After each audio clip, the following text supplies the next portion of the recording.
ఆవిడ ఈ బైబిల్ చూపించి అంది, అమ్మా నాకు వెనక ముందు ఎవ్వరు లేరు, నా దేవుడే నా దిక్కు, నేను ఎక్కడికి వెళ్ళి వెతకలేను అడగలేను, దేవుడిని పట్టుకుని చెప్తున్నానమ్మా, 24 గంటల టైం ఇవ్వు, రేపటి లోపల కట్టేస్తాను. మీరు ఎక్కడైనా చూసారా హాస్పిటల్లో డబ్బులు కట్టకుండా ముందు జాయిన్ చేసుకున్న వాళ్ళు ఎవరైనా చూసారా?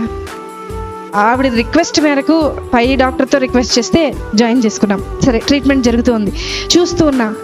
మొదటి గంట చూసా ఆవిడ ఏం చేస్తుంది, ఎవరికైనా మెసేజ్లు పెడుతుందా, ఎవరికన్నా వాట్సాప్లో మెసేజ్ పెట్టి డబ్బులు ఏమన్నా డొనేషన్ లాగా గ్యాదర్ చేస్తేమో. మధ్యాహ్నం 11:30కు ఆ సమయంలో అడ్మిట్ చేసాం. 12:30 అవ్వింది. అందరినీ అడిగా, ఆవిడ ఉన్నారు కదా, ఆవిడ ఏం తిన్నారో ఒకసారి అడుగుతారంటే మా నర్సులు అందరూ అన్నారు, మేడం ఆవిడ మోకరించింది, ప్రార్థన చేస్తుంది, అసలు మేము వెళ్తున్నా పక్కకి తప్పుకోవట్లేదు మేడం, మేము అలాగే ట్రీట్మెంట్ చేసి వచ్చేస్తున్నాం అన్నారు. సరే ఆవిడని డిస్టర్బ్ చేయదు. మధ్యాహ్నం 1:30 అయింది, చూశాను ప్రార్థన చేస్తుంది. సాయంత్రం 4:30 అయింది, చూశాను ప్రార్థన చేస్తుంది.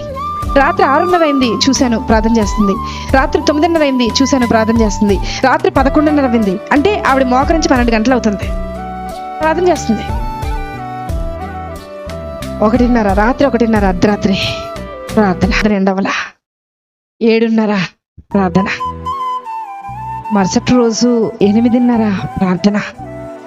9 పైన డాక్టర్ అడిగారు, అమ్మా ఆవిడ బిల్ కట్టారా అని అడిగారు. అన్నారు, మేడం యాక్చువల్గా ఈరోజు మా అమ్మగారు చనిపోయి 10 సంవత్సరాలు అవుతుందండి, ఈరోజు 10వ సంవత్సరం వర్ధంతి, వాళ్ళకి చెప్పేయండి మేడం, వాళ్ళకి ఫ్రీ ట్రీట్మెంట్ చేసేద్దాం, వాళ్ళ దగ్గర రూపాయి కూడా తీసుకొద్దాము.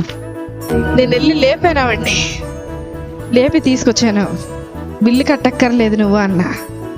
నాకు తెలుసు మేడం, నా భర్త వదిలేసి వెళ్ళిపోయినా, నా బిడ్డ నా చెయ్యి దాటిపోయినా, నన్ను ఈ లోకంలోకి తీసుకొచ్చిన యేసయ్య నా చెయ్యి విడిచిపెట్టడం.